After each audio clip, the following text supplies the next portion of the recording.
Hi, everyone. I'm Scott Brandley. And I'm Alicia Coakley. Every member of the church has a story to share, one that can instill faith, invite growth, and inspire others.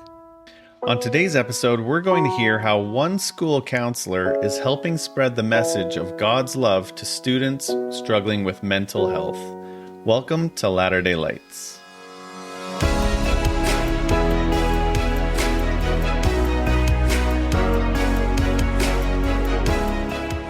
Hey everyone, welcome back to another episode of Latter-day Lights. We're so glad you're here with us today, and we're really glad and excited to introduce our guest to you today, Jeff Howard. Jeff, how are you doing today? I'm great, thank you. I'm doing just fine. Yeah, thanks for joining us, and thanks for for reaching out to us too. We are definitely excited to hear more of your story, and we think that it's got a really, really great message, and so we appreciate you finding us. How did you find us, actually? I wrote a book, and I'm looking for opportunities to promote it. And of course, I went online and I did look up LDS-oriented podcast, and you came Nice. up. There you I go. sent out a query and we connected. That was great. All right. Well, I'm excited to have you, and so is Scott. So that's really cool. Well, now we know you're an author. So what is the name of your book? I'll be the first to admit that it's a rather irreverent title, but it's called "Screw You, Van Gogh." I love But it. that's an important part of the book. It's a squeaky clean novel. Anybody can read it, but I recognize that that's a rather different title. I love it. It instantly makes me want to read it just to Yeah. find out like what the heck it's about. So I think Right. that's fantastic. Yeah, I'm in marketing, and I think you gotta stand out, right? You gotta do something to get Sure. people's attention. So Right. Yeah. Yeah, Yes. No, absolutely. the when the editor first contacted me, she said, "I want to find out what Van Gogh could have done to make you so angry." Nothing. In fact, it's complimentary about the man. So Oh, okay. Well, it's definitely got us intrigued. That's for sure. yeah, yeah. Very cool. Well, other than being an author, why don't you tell us a little bit about yourself, Jeff? Okay. Well, I have been some sort of a writer my whole life. Um, Early in my adult life, I was what you call a outdoor freelance writer. Hmm. I love the outdoors, being from the upper Midwest, and I would write newspaper stories, magazine articles, television scripts, things like that regarding the outdoors. But life progressed, and I got more into the uh, public relations, marketing, writing, copywriting, Mm-hmm. things like that, press releases and such. And I'm kind of a classic example of of a person life where you have different careers and things, and I certainly did. And but decided to reinvent myself, and I got my teaching certificate in uh, high school language arts, or an English teacher, and I did that about 20 okay. years ago, and loved it. But I always was envious of the school counselors, what they were doing. Mm-hmm. And so I, during the summer, would take courses and eventually earn my license, and applied for a opening, and spent the last 17 years as a high school counselor. Wow. And though I continued to teach English as needed sometimes, I taught some English online courses, college level courses. So that's what brought me to being a writer as well as a school counselor. And my Nice. writing for a while, there was essays and poetry and things I'd publish on the internet and sell to magazines and things. So That is so cool. That's Fun. awesome. Yeah. And then what about, are you married, kids, any of that kind of fun stuff? yes, I got married in a timely fashion after I came home from my mission. My You wife weren't a was, menace to society. yeah, I heard that twice today about that, referring to menaces of society. Um, no, my wife joined the church and was living with a family that in my home. I came home and met her, and uh, it was meant to be. We got Oh, married. Yeah, we have 4 children, adult children now. and they've all got 10 grandchildren. So yes, it's a good life.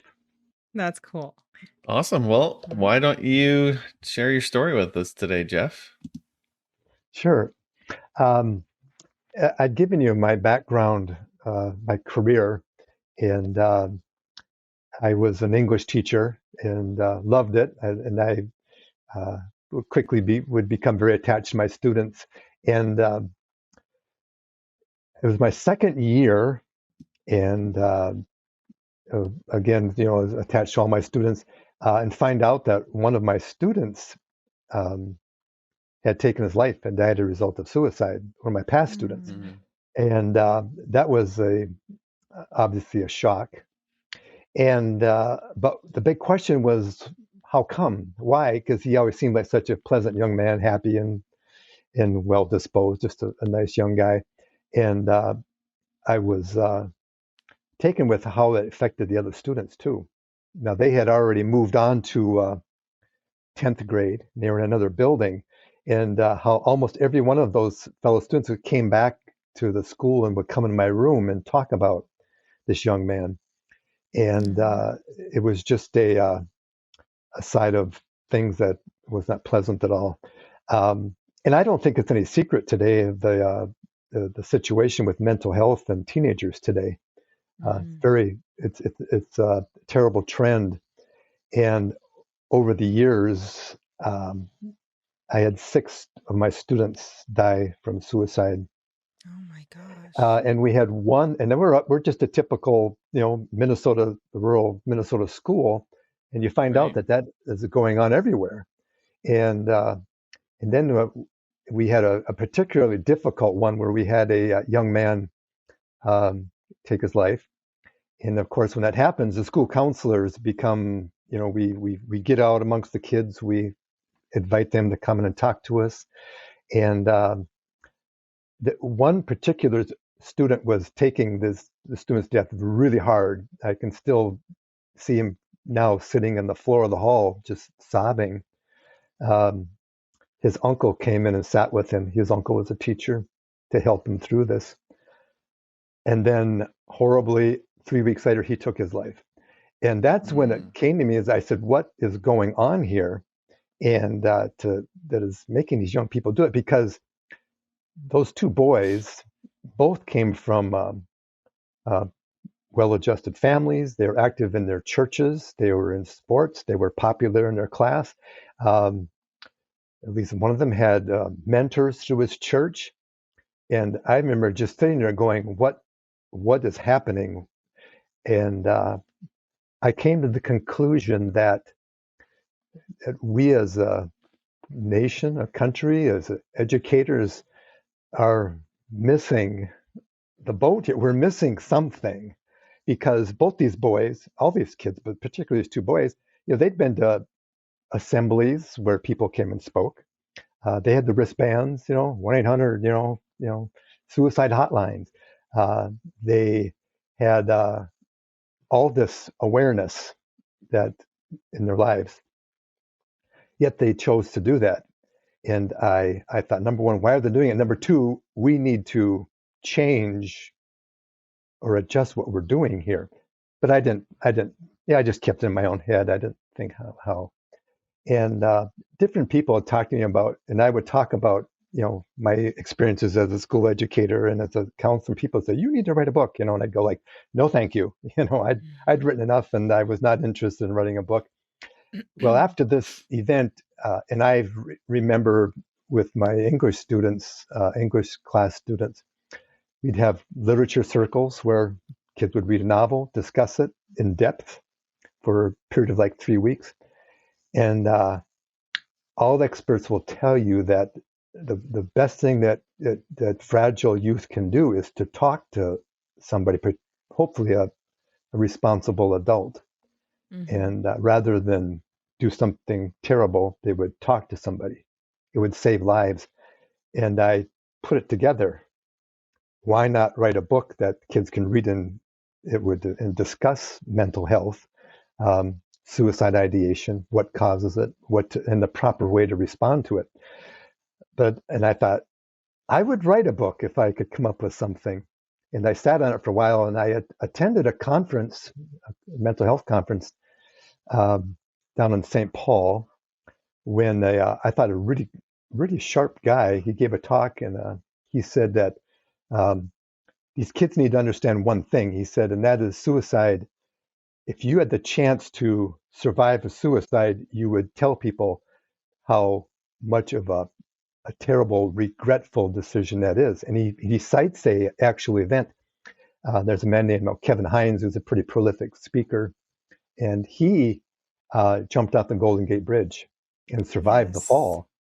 And he's becoming more and more people are recognizing that His now. story is fantastic. It Yeah. is, and he really reaches kids because he tells them. He said the minute that I pushed off the bridge, he says I immediately highly regretted what I did. Mhm. He said it's just that most kids can't tell people about that, with the nature of suicide. He says, I've been able to. And I thought to myself, there's the hook. That's what these kids need to know. Because I would have kids come in my office and say, like, they were so sad that so and so was now dead and they were my best friend. And I would say, well, how do you see them now? And they go, and they always picture these kids as, oh, there's some disembodied spirit now that hover over us and love us and care for us. And they have this in their mind that that's not a bad way to go. Where in reality, Kevin Hines says, no, you have a high level of regret. You will wish that you hadn't done it. And this guy said, Mhm. so kids need to hear this. So there was what I wanted to, um, one of the messages of this novel, Screw You Van Gogh, is that. And I'm sensitive about um, telling the story or the um, what's the word telling the story beforehand. Spoiler Right, alerts. right. That's I think you got Yeah. to go for spoiler alerts. So Right. yeah. So anyway, yes. So I did over the course of the next year. During the summer course, I did write the story and self-published it. Um, Mhm. and it's been out for a little while now, and had awesome reviews. I've read the book with either parts of the book, or the whole book, with probably over 70 students, um, Wow. and had awesome dramatic results that I was hoping for. So I'm just starting off now, trying to figure out what to do with it a little bit. So Wow. So is it written as a story, or is it more just like informative, like information that they can discuss, or what's the it's a format? novel. It's a fiction story. A Okay. fiction Okay. story. Main characters, most of them are two young ladies who, in their own way, suffer from mental health issues. Mhm. And it goes through it. It captures them. When I wrote this book, so I had a purpose in writing this book. There's an end result that I want, and that's for the reader to say that, yeah, suicide is not the way to go, and I should talk to somebody. And to do that, I had to do certain things with the book. Number one, I had to make the story very relatable. Mhm. The story is actually a composite of hundreds of my students, especially a few actual events with students and conversations. The Mhm. whole Screw You Van Gogh and the whole, uh, I'll tell you more, but the puzzle thing was an actual young lady that I worked with and had a great relationship with. Um, the What they do and say are things that I've had students tell me, and I knew I had to make the story relatable, and it does. I had to make the readers learn to really, really love these characters and Mhm. become very attached to them. I knew that, my favorite authors, like with murder mysteries, are very good at getting into the mind of the criminally insane, the Mhm. bad guys. Right. And so I wanted to talk from the main character's point of view when it comes to depression, fears, Mhm. what it's like to have a panic attack, the rationale, the thinking that goes on. And I talked to a lot of kids about that. And it was a goal of mine. And I believe I was successful in capturing those feelings to Wow. these main characters. So, Wow.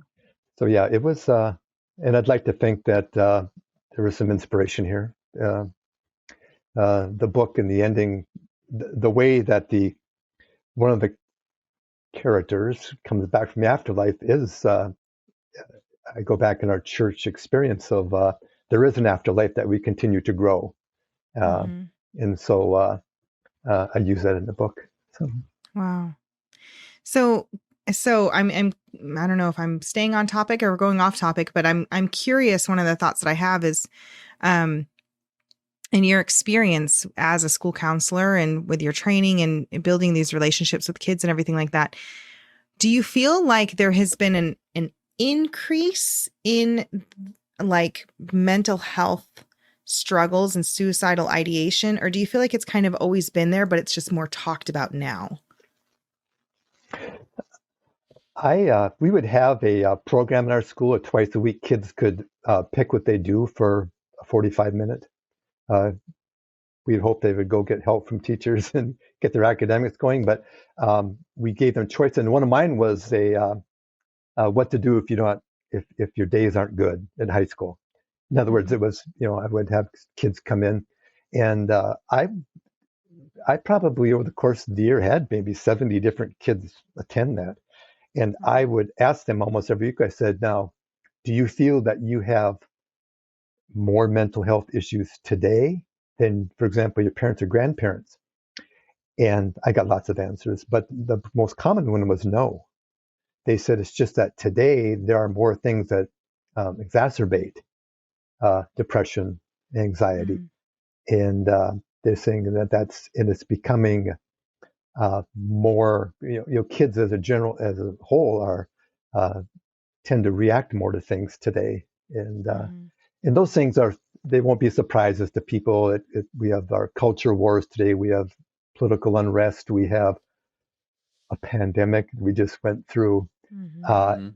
And students will always, their number one answer always is, of course, social media, what it does today uh, in so many ways. And the numbers are really interesting. If students that are on 7 or more platforms, in other words, if they're on YouTube, Twitter, TikTok, uh, are dramatically more susceptible to mental health issues than students who aren't on many Really? platforms. Yeah, yeah. There's all kinds of research and evidence today now Wow. that social media. Well, you think about it. Uh, if I asked you two and all of our listeners when their most difficult times were emotionally, they almost always will say high school years, Mhm. because it's just that uh, perfect storm of hormones and growing and Mhm. figuring out who you are. And mostly it's just that intense social lives that they spend. It's who's who's popular, and their self-image is at an all-time low with all of us when we're teenagers. Mhm. We just don't. Uh, we're always worried about how we look and how we seem. So all these kids all have this little thing in their pocket, their phone, that at any moment this little thing can send them into a euphoria of people love me, or it can send them spiraling down into people hate me in just Mm. moments. Um, and so if that had gone down with our parents, our grandparents, who knows how they would have reacted. So kids will Right. tell you again that they don't necessarily have it more today. It's just that things draw it out more today, and and kids are more prone to act on things today, negative things. That's a really interesting Interesting. perspective. Yeah. Yeah, like I've always struggled with that. I'm like, well, I don't understand like what's making it more so, but I guess yeah, Yeah. that that feels pretty accurate to me that it's not Hmm. that they have more, they just have a lot of other triggers, I guess, right? Is that what Yes, it is kind exactly. of? Hmm. So, that's really, really interesting. Do you feel like, I mean, I know when we look statistically at the numbers, it's typically boys or teen boys, men, they tend to have a much higher suicide rate than girls do. What do you think? What do you think contributes to that? Well, the evidence is sound that more boys commit suicide die from suicide than girls do. In fact, it's 5 times as more boys do. Yeah. However, 3 times more girls attempt suicide than boys. Really? Yes, Wow. and it's kind of an ugly thought, but it's just what boys can do. Tend to be a little more bold. Um, Boys have access to firearms. Girls often use drugs, and drugs is and there is a lot of uh, cries for help, where they'll take some drugs and be rushed to the emergency room. Boys tend to use methods that are final. So, but the Wow. gap is closing. It is closing. So. Oh, that's so scary. I had Mhm. no idea. Yeah. Oh Yep. my goodness. So, Wow. So where does the title of the book come into play? well, I love this part of the story, but some years ago, I had 2 colleagues in my high school with me, 2 other counselors. We'd split the kids up just by their last name alphabetically. And we always would talk, what are we going to do? And a lot of times when you call a student down to your office, it's to discuss, why aren't you, what's wrong? You're failing classes, or some of the reason and they're not really happy to come in and see you, of course. But so I wanted to do something where a student could come down and see me, and we could do something together. And I thought, why not a good old-fashioned jigsaw puzzle? We'll walk by, if someone's got a puzzle going on their house, everybody's wants to add a piece here, So I decided I was going to get a puzzle, and I would talk to my 2 colleagues, and I would say, "What are you going to get? What's it going to be of?" And I don't know. I said, but eventually, the one thing that so many kids find interest in is Van Gogh and his most famous painting, which I bet you can fill in the blank. Starry Night. Okay. So in fact, I knew I was going to do this tonight, so I have it here. Okay. Oh, there you go. There's my puzzle of Starry Night right here. That's the Wow. one. And I brought this to school, and I was going to do it with my students while we talked. It would calm them down, and we would have something to talk about. And of course, the life of Vincent van Gogh is full of relatable things. Yes. Addiction, relationships, everything. And kids tend to enjoy, not enjoy, but talk about things like that. So I got it and I had it in my office. Well, the at the start of a school year, kids move into towns during the summer, and then they come to school. They come see their counselor to pick their classes and things. They're new to the school, and that's just a very big thing at that time of the year. And so I was going to have a young lady come in with her mother, and so she did. She was from out of town, and they came in, and I did something that was really wrong, and that's I stereotyped them. They looked like they had things had been kind of tough. The mom was making very little money, and the girl, a lovely young woman, but she had this garish makeup on, which is okay, that in itself.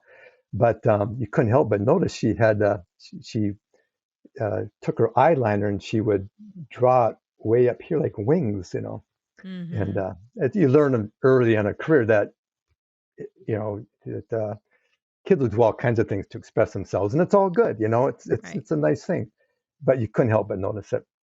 And so I part of she was behind in credits, and I kept thinking, oh, this is not going to go well. And so we were kind of wrapping things up, and I said, well, do you know any kids in Brainerd here? Do you have any friends?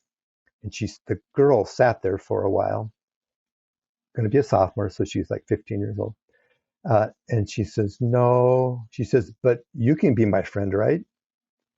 And I had never had that said to me before. And I said, of course I can, I said, in fact, I'll have you come down and see me regularly when the school year starts. She did. And of course, her first visit, I said, I've got a puzzle for us to work on here. And so we, over the course of probably about a month and a half, would work on that puzzle. And the painting is such that if you look closely at it, Van Gogh used these very short, jabby strokes, Mm-hmm. gray, blue, gray, light blue, dark. And so the puzzle's really difficult to put Yeah. together. And so we're working at one day, and she's just going, "Oh, this is frustrating, and I can't get these pieces right and all that." And I said, "Darn you, Van Gogh." And she came back and said, "Yeah, screw you, Van Gogh." And she says, "In fact," she started to say it, and I was like, "No, stop there." But she literally said that to me, and uh, and that was so interesting. My experience with her, that is an integral part of the book, Mm. of that, and uh, she's since graduated, lovely woman, and does well, and it's a beautiful thing. But that phrase "screw you, Van Gogh" comes up more than once in the story. So I love Gotcha. that. yeah, That is so neat. yeah. So when did you publish your book? How long has it been since it's been out? Well, I completed it, and uh, they call them indie novels. They're independently published it actually more than 2 years ago. But if you know anything about the independent publishing, it can be a nightmare. You Yeah. can have the greatest book in the world, but to get it out there Yes. without the aid of a publisher is Amazon is the black hole for hundreds of Yeah, it's really thousands of hard. novels. It is really hard. And so I've worked with some different groups, and we kind of got some traction there. So it was actually reintroduced this past fall with a little bit of a tweaked cover and working with some different uh, printers and things like that. So probably more Nice. accurately, the big rollout was this past fall. Okay, awesome. And you said you've Mhm. had what, 70 students that have read and discussed it? Is that what you had said earlier? That I have personally read at least parts of the book with. Now, Okay, gotcha. and of course, my argument was, and I was an English teacher, and I know that when it's part of standards in every school Mm-hmm. district in the United States, they have English standards that they have to do, and one of them is reading and understanding text. And so kids read books, and the best way is when they do it in groups. They'll read out loud to each other or read quietly or something like that. And the teacher picks the books. And there's at the same time, so books are a big deal with kids. They read, they read these books together. At the same time, there is a lot of pressure put on schools now to have mental health support. Uh, Mm-hmm. in fact, to be assertive in reaching out. And so in my mind, I'm going like, this book, and I've got, of course, a copy here. This book would be incredible for that. It not only is it a great story, it's a way for schools to help their kids. And Mm-hmm. so I got Oh, permission to uh, uh, use it in what we call a credit recovery class. Um, this was an interesting group of students, and over my years, they I think became my favorite set of students.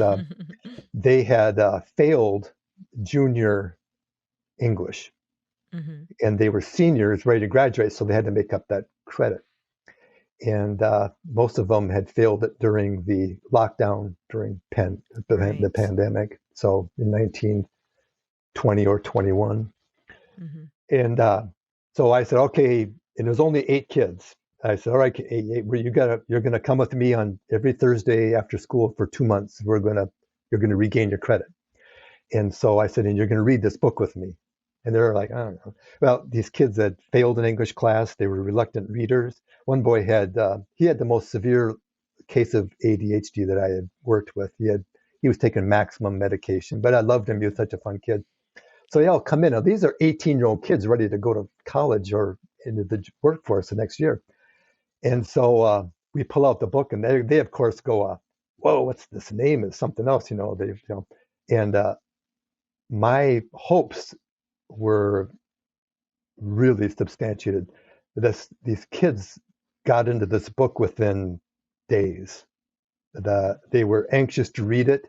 they would come in and grab the books and sit down and let's go, Mr. Howard, let's go, Mr. Howard. And at first I go like, okay, I'm going to read out loud, but I want you all to read out loud eventually. No, we will not do that. And again, these are kids that failed the English class. But within a few weeks, they were all reading out loud, and they couldn't wait to get in the book. And this was a very representative group. I had the Native Americans, I had African American students, I had kids that came from the rural side of town. I had kids come from affluent parents that were business owners, and it was really a great experience with them. And they all, I would ask them, and they all got that message, like what to do if you had, if you ever were tempted with self-harm, or how you should deal with it if you do have bipolar feelings, anxiety. Anyway, it was a great experience, and so they were my favorite ones. But I read it at least partly with many other students that I would meet with during the week. So, yeah. Wow, that's really neat.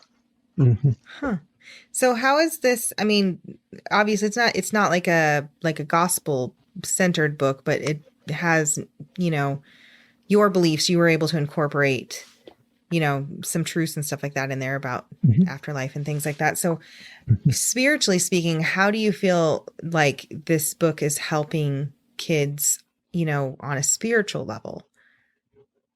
Maybe I'll kind of work up a little bit. The book does deal with loving your fellow man a lot.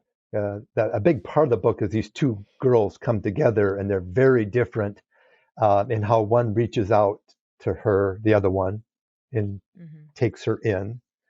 So there's that aspect. There is a mother and a daughter, a single parent household, mother. They have a fight, and then there's reconciliation. Forgiveness is a huge part of the story, but probably the most faith promoting part, if you want to call it faith promoting, again, is at the end of the story when the school counselor meets with this one of the main characters, and they talk about death. Now, when I was a counselor, you are in a public education. You are not to that's not the place to push any religion at all. But I had no problem asking students if they had faith-based feelings at all, particularly when somebody died or they had a tough time. And I would often ask students, I said, do you have faith? Do you believe in a higher power, which most did? And I would talk to them about having faith, I said, because when someone close to you dies, whether that's a parent or a cousin or a fellow student, I said, that's all you got to go on, is the faith that you will see them again, that this isn't the end. And the book is pretty strong in the end about that, where this girl she's just debilitated by her grief, and the counselor, again, I learned that the counselor says, do you believe in an afterlife? Do you believe that she's not really gone? And they have that conversation. Right. So it's a sweet little part of the story. So were you guys able to talk about that openly when you read this book with your kids? Were you able to kind of go a little more into depth on that I guess section, or is it? I mean, obviously it's school, so you have to be probably have to play careful. A line, right? There's a line you got to play there. Very much so, and that's that line of you keep it very generic. Do you have a faith? We call them the faith-based community. Do you have a faith? Do you have a belief in an afterlife and in a God? And I can't say that we got into that a lot particularly with the daytime group, that because we had only a short period of time, and we were reading the book, and that's only at the very end. But with this group of seniors, we did, and it was pretty much the same conversation. Interestingly, most kids do have an innate faith and a belief in God, whether they go to church or not. Most kids would tell me that they don't go to church a lot, but they've always believed in God, and they believe that this is not the end. Again, that's that very important part. I think we've all had that experience of people who uh, don't have a faith in an afterlife, and that death is something that's horrible to them because it really is the end. Yeah. Uh, Right. and it's only that, and people can come up and say, "Oh, I'm so sorry someone died. They're in a better place," or "Their pain is over." And those are very shallow comments. That's all we have. That we all say that. Right. But when you can say like, "Okay, do you believe that you are going to see them again? And if you do, you're so fortunate to have that feeling that this isn't the end." Mhm. So yeah, I would have that conversation with students. Yeah. Have Yeah. you thought at all about like reaching out to like the youth in your ward and seeing, would they be interested in reading it and seeing how the conversations would go from that perspective? Like where you're taking it out of the school and you're like, okay, let's look at Mhm. this spiritually, just the whole book spiritually. Have you thought about doing anything like that? Well, I have thought about that, but I'm very hesitant to do something like that. Um, simply because I don't know how appropriate it would be to bring a book that you're quote selling into the church. Though some of the kids in our ward and my own grandchildren have read it. In fact, many of them have read it more than once. Um, Wow. um, so I can't say that I've uh, haven't intentionally uh, introduced it to kids or anything like. Because I'm a little bit afraid of being Mr. Salesman, if you all know the truth at church. So, Oh, but well, but some of the kids have, and it's always had the desired outlook on it. Yeah. wow. And that brings up a point too. We as members of our church have we like to think that sometimes we like to think that we've got the market cornered on faith and spirituality and youth, in which we don't. Though our youth as a whole are tend to have more faith and more belief in things like that. Um, that doesn't stop LDS families from having troubles or LDS kids from having anxiety and depression.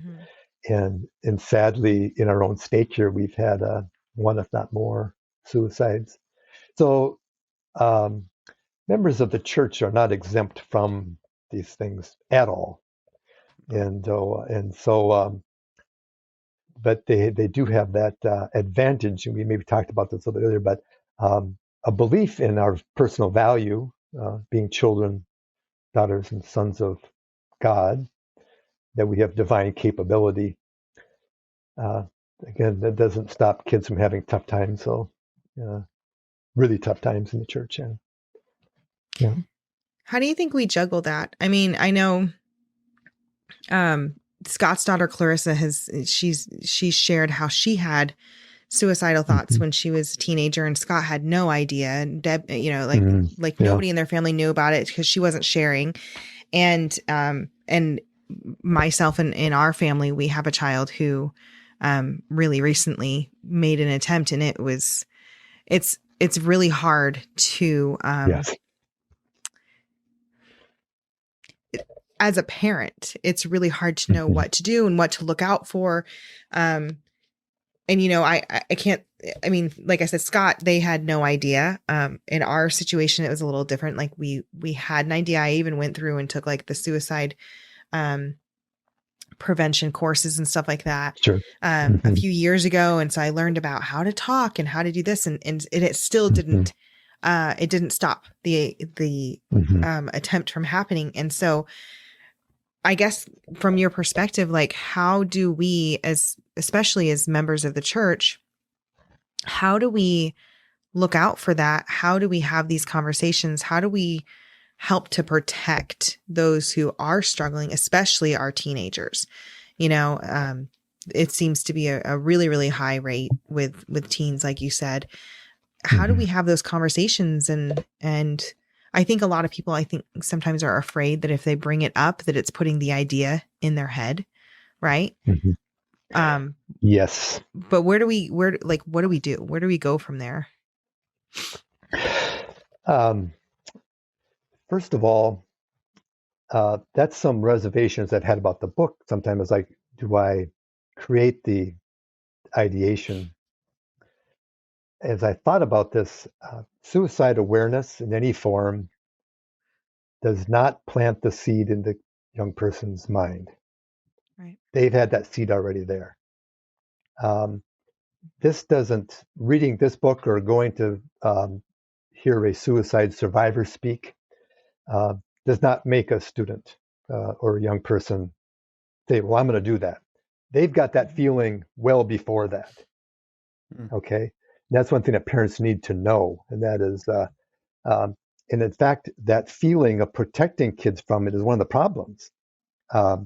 Not saying, oh, we need to talk, let's go secretly somewhere, but it needs to be a outward, very conversation where the kid doesn't think that, that they don't think like, well, this is different. They need to know that this is something that it's out there. We need to talk about this. And the more conversation, the better. Because that's, if anything, they're going to, in other words, if a parent come up to their son or daughter and said, have you been feeling like you want to hurt yourself?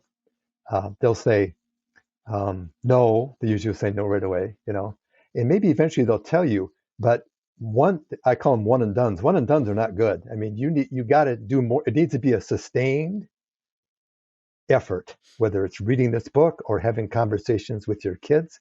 And you need to make them feel like it isn't out of the ordinary to come to them and say, Mom or Dad, man, I'm having a really bad day. They need to know that they can do that. And if you keep it a secret or push down, that's the worst thing you can do. You want that calm and that frequent conversation is what you want, because it's not, those conversations never, ever, ever drive a student towards suicide. Now, granted, a young person feeling like they're a burden is one of the biggest reasons students do die, or kids do die from suicide. But that constant, that appropriate, frequent, sustained conversation is critical. The kids need to feel that they can come and talk. They talk about it being the stigma. And there is a stigma, but the more you talk about it, the more open you are about it, the less stigma there is. And so that's critical to have that.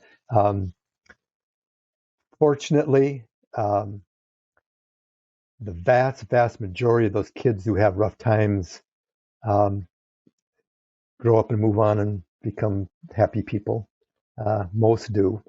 Now, I think if everybody was honest with themselves as adults, that did I ever think about committing suicide? No, but did I think about suicide? Of course I did. Everybody thinks about that.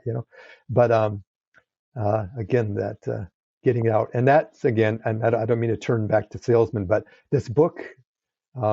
If I was a parent and had a child that I thought was fragile and they like to read, I'm the author, but I would still say that'd be the first thing I would do. I would read this book with my child, because again, it's not a one and done. It's a sustained conversation over many days.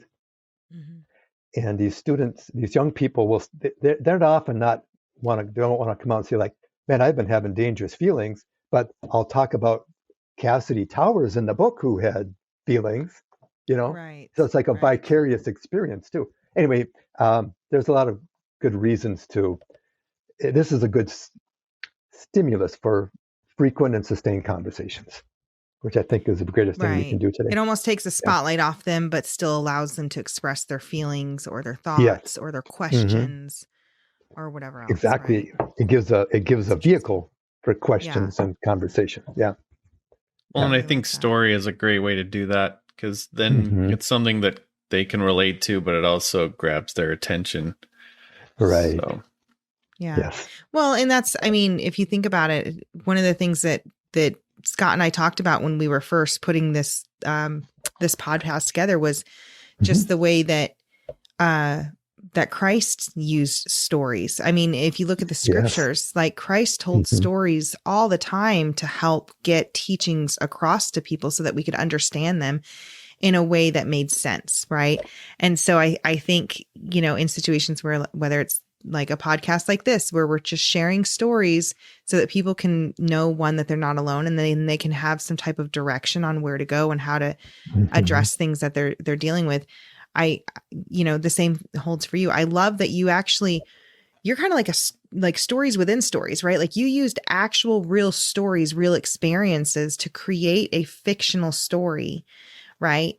But it Yeah. has all of these things that are real, things that students can relate to, obviously things that they can discuss. I think even as a parent, we get scared sometimes. We're like, oh, I don't know if we want to, do we really want to have those conversations? Because if we just focus on all of the good stuff, right? And if we Yes. don't if we don't think about any of the hard stuff, instead we just like keep focusing on the positive all the time, sometimes we think that's like the best route to go. But even Christ would share things that were hard, right? Like he Yes. would share circumstances that were difficult, and he wasn't always telling us just to always think positively, right? Right. Like we need to be Yeah. grateful. Hmm. I'm wondering, do you feel like gratitude plays a part? I mean, I've heard before that it does, but just from your experience and stuff, do you feel like the kids who show more gratitude and who express more gratitude have like a less, I don't know, less of a tendency to, Propensity. yeah. Yeah. Yeah. By the way, you said that very, very well. What you were just saying there, that was great. And um, a child, teenager, adult who uh, can show gratitude um, is in a good place. It shows that they're thinking out of themselves, which Mm-hmm. is the first step. You don't want to be in yourself. That's when trouble happens. And so I think gratitude, uh, which has been really linked with in, good mental health or improved mental health, and I think it's actually a sign of a healthy mind, is being able to get out of yourself and be grateful. Mm. I forget her name, and I probably shouldn't do this unless I could think who it is, but she came and spoke, and she has this what you call a gratitude jar, where every day she would say something and she's got a website and she speaks and things. But part of her program was she had extreme depression as a parent, children, and she shows a picture of herself with her kids Christmas morning one year. It's got the tree and everything, and she looks like, I'm sorry, but she looked terrible. Just run down. Yeah. And she puts that picture up there intentionally. She said, that was me only 2 years ago. And she said, and since I've been doing the gratitude thing, here I am today, And so it was shocking to see the difference that she attributed to gratitude. Mm-hmm. And I think the key is that gratitude gets you out of yourself. As you know, the old, and it's commonly taught in the church, and that is like, if you want to feel better, do something for somebody else. Mm-hmm. In other words, it's that getting out of yourself and not allowing the self pity or the doom and gloom Mm-hmm. um, to overwhelm you. Um, Now, those things, I need to be honest here. I'm always a believer in being honest, and that is probably the grateful isn't going to cure you. It's going to Mm-hmm. help you through times, though, because once a person has depression, they will have depression at some degree, probably their entire life. What they learn Really? is things along the way to take the edge off it, to cope with it, to find happiness, to find joy. Um, but sadly, in most cases, it's always lurking there. And that's one thing that Mm. people need to know too, and that every one of us have depression. It's just that some of us have it at a degree that it is actually impairs our lives. Um, Mm-hmm. but there isn't anybody out there who can't see that they don't have tough days. It's just that some have them really, really tough. So um, there are those that cope with depression, and medication helps, therapy helps, but it's like a three-legged stool. That's the analogy that a lot of people use it, the old three-legged milking stool, where it sits Mm-hmm. up, but if one gets pulled out, it falls over. And those three Mm-hmm. things are medication, usually, talk therapy, seeing somebody, and then self coping skills, developing skills. Those three Right. things are what help people deal with depression. But boy, it's a terrible, tough thing. When you think about those high-profile people who have died from suicide, and people tell their stories, and they almost always, in some fashion, talk about how that depression is a monster that's bigger than anybody can imagine unless you're there at the moment. And that's why a lot of kids will say that death, no matter what it is better than what I'm feeling right now. And their professionals say, like, what happens with kids or adults or anybody, they have those feelings many times, but they don't act on it. And then finally, at some point, they do. What was it at that one point where they lost the battle, when they've actually won the battle half a dozen times over the years, or a dozen times? And it's something that this book can help. And they'll say, I remember that story, and how the story enforced that. No, I wish that life is a beautiful thing. And that's another thing about the gospel, that life is a gift. Life is what we chose, we believe, in our premortal existence. We wanted it badly. If you want to go even deeper, the third who didn't desire bodies badly. They're trying.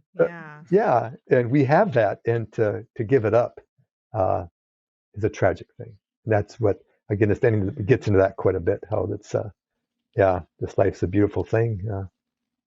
And so anyway, yeah. Well, I think if you can get this book out to teenagers, especially, I mean, you're impressionable when you're young, and I still remember the books I read in high school and junior high. And I think that could be really helpful. So if you look 5 years into the future, what does success look like as far as getting this book out there? Like, what do you hope to happen?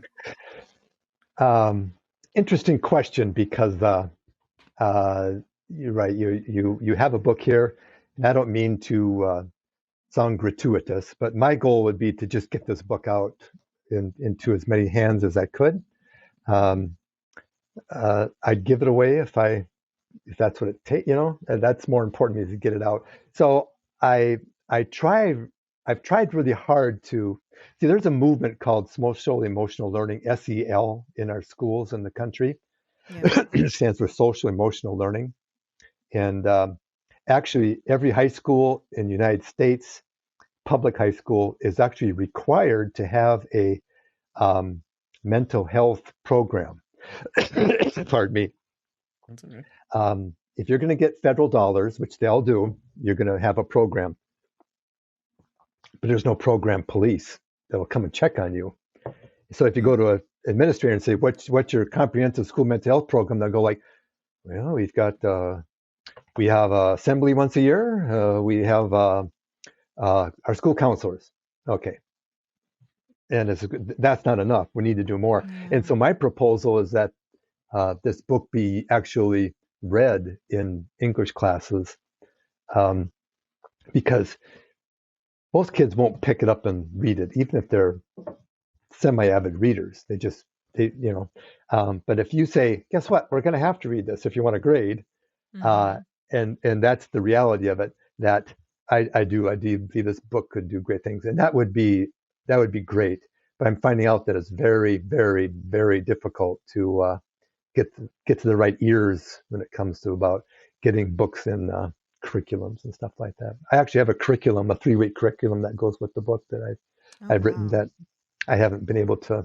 I'm still trying to figure out a way to try and get it out there. So, I think that will just take a lot of time. So, I don't know if this helps at all, or if this is something that you would even want to do. But my initial thought is, before you can get it to the kids, you got to get it to the teachers.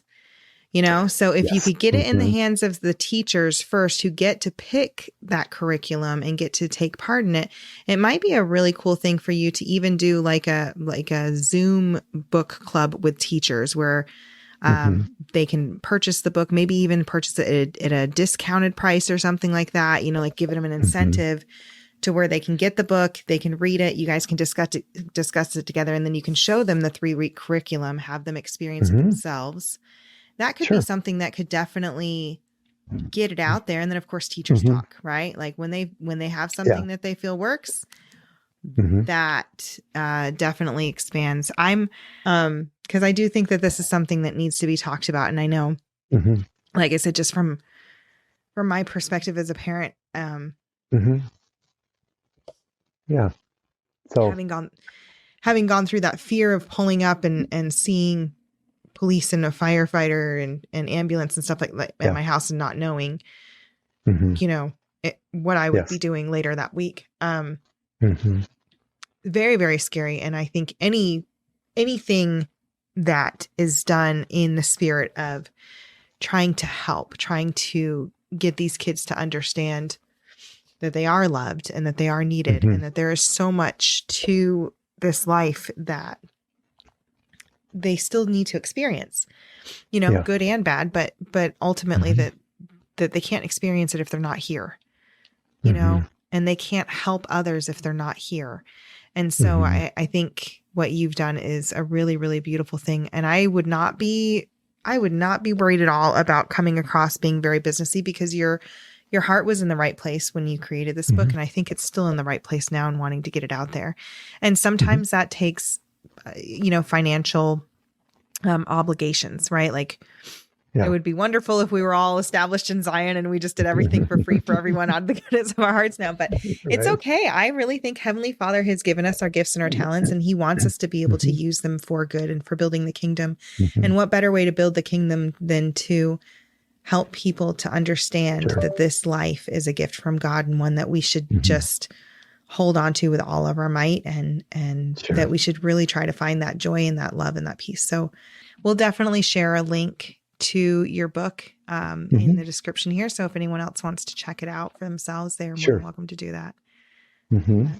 Yes. Yeah, this is how it starts, Jeff. You got to get out there and get the word out. So we're glad that we can be a little part of that anyway. Oh, thank you. I appreciate that. Yeah. So it's just, before we go officially, can I ask Jeff, do you have any last thoughts, any testimony takeaways or messages that you'd really like to leave with our listeners? I do. And that is, we know as members of the Church of Jesus Christ Latter-day Saints that if Christ wanted us to do anything, it's to love our fellow man. We know that, love God, love your fellow man. And if your wards are similar to ours right now, if you go in the primary, go in the young Vermont priesthood, there's always a number of special needs kids in these classes now. And I really do know that it sounds gratuitous, but these are very special people, very important to Heavenly Father. And Christ did it. He didn't have any qualms about talking to, I think they refer to the lunatics, the people that were struggling, and he loved them. And I'll be honest with you, it can be very hard to love as a teacher. This kid drives me crazy in class. I went through that all the time. And but how important that is to love them. And when we do, I think that we do earn a special place in God's heart when we serve these people that are struggling emotionally. And because if they could just, especially in moments of difficult moments, if they could just grasp on that one thought and say, like, I'm here for a purpose, and that I am a son or a daughter of God, and that I'm worth something. And better yet, they can maybe reach out and help others, that compounding thing. And Christ said, don't hide your light under a bushel, but open it up, And there's nobody that can do more than someone that says, I've been there before and I want to help you. It can be a great thing. Anyway, I feel very passionate about that, and I know that the Lord does too. I love that. Awesome. Yeah. Well, we really appreciate you coming on and sharing your experiences and your book, and hopefully we can get that message out there. Any of you who are watching, if you know somebody that's struggling with suicidal thoughts or depression, let's get this book in their hands or in their parents' hands. Like, let's share this message. I mean, this is serious. Like, your book could save somebody's life, and that's a big deal. I believe that. Yeah. Yes. And no, I'm appreciative of you giving me a platform for a moment here. Yeah. It's been great. So, yeah. Yes. Well, it's a great story.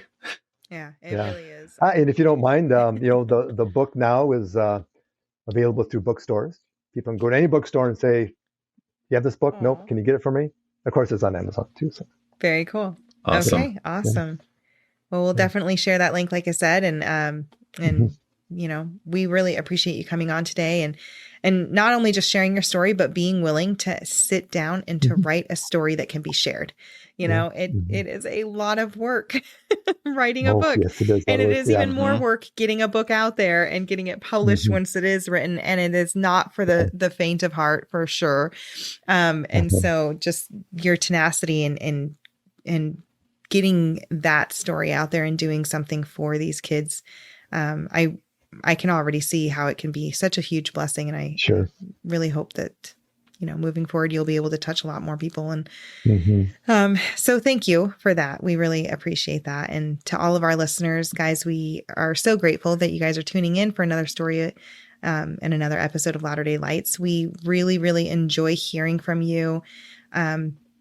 We would love for you to comment on this episode. Let us know what your favorite part is, or, just tell us like, hey, I ordered the book, or if maybe you would like to gift a book to someone, let us know. That would be a really cool thing too, is maybe, someone's like, hey, Jeff, let me know who needs a book and I'll purchase one for them, or whatever it is. That would be really, really neat. So we would love for you guys to do that. Hit that button, that little share button, do your 5-second missionary work, and let's get Jeff's story out there and his book out there too. Yeah, for sure. And if you have a story like Jeff, or someone that has a story, go to latterdaylights.com and let's get you on the show. Let's share that. Let's share the stories. Let's share more light out there, and make this world a little bit better together. Guys, well, that's all we have for you today. Thank you again, Jeff, for coming on here. We really Thank you very much. Appreciate it. All right. Yeah. God bless. Thank you. Okay. We'll talk to everyone See you next week. See ya. Bye, guys.